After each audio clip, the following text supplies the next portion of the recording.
Oila mehr, ishonch va sabr bilan mustahkamlanadigan muqaddas maskan. Ammo ba'zan turmushda kelishmovchiliklar, o'zaro tushunmovchiliklar ham yuzaga kelishi mumkin. Zarafshon shahrida yashovchi yosh oilalardan birida bo'lgan tortishuvlar ham kelinning yaqinlari, ayniqsa ammasining g'azabini uyg'otdi. U jiyanining baxtsizligini qabul qila olmay, adolatni boshqacharoq yo'l bilan qaror toptirishni maqsad qildi. Jahl otiga mingan 54 yoshli ayol o'ziga tanish bo'lgan 1992 va 1994-yillarda tug'ilgan ikki shaxsni topib, kuyovining aqlini kiritib qo'yishini, evaziga esa katta miqdordagi pullarni berishga tayyor ekanligini aytadi. Aytdim-ku, kecha qanday dedim, ana shu tartibga bo'lsin, uyda qo'ymaydi, to'pladi. Mana ham sizni ham tortadi, xudo ko'rsatmasin.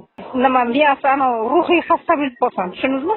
Kim urdi, nima bo'ldi aytib berib bilolmasin, tushundingizmi? Qarab tashlab miyasidan hippot sochlarini yulsinlar, jigardan tepsinlar, keyinchalik bo'lsin, keyinchalik. Endi bilmayman, qanday qiladilar. Endi u shaqqa bizni deb aytdi-ku, o'zi telefon qildi. Bizdan umuman qo'yishmasin, tushundingizmi? Xotining bunday qilsan, gapirilmasin xotin haqida. Tushundingizmi? Iltimos sizdan. Nimasini tashlaydimi, videosini tashlaysiz ularmi?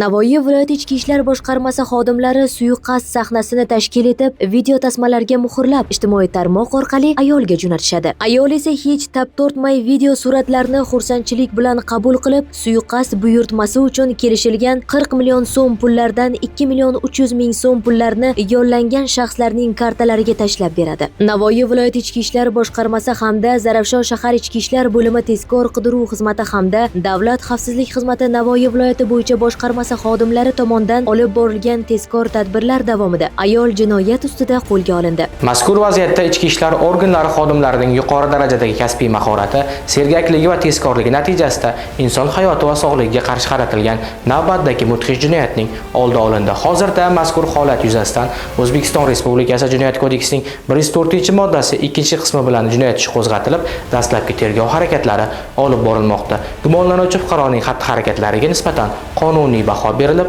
jazo muqarrarligi ta'minlanadi. Oilaviy kelishmovchiliklar har qancha og'ir bo'lmasin, ularni aql va sabr bilan tinch yo'l orqali hal etish eng to'g'ri yechimdir. Aks holda esa bir zumlik hissiyotga berilish bilan bir umrlik afsus va nadomatlar bilan yashashga mahkum bo'ladi inson.